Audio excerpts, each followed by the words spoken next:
రాసింది తెలుసా, తప్పంతా వాడే రాసింది.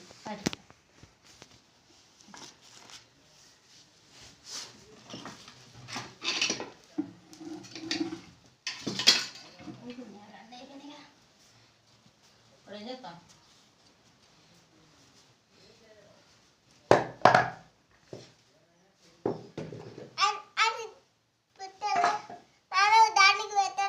కుంకుమ పోతుంది మరి. బర్మకు పెట్టరా. ఏదిరా బర్మేది చెప్పరా. రైట్. దుగోడకు పెట్టు. దుగోడకు పెట్టావా నాన్న? పెద్ద పెద్ద పెద్ద బాడ్షకు పెట్టు. బాడ్షకు కూడా ఉన్నదా? పటాష్కి ఉన్నదా? గడ్డూలి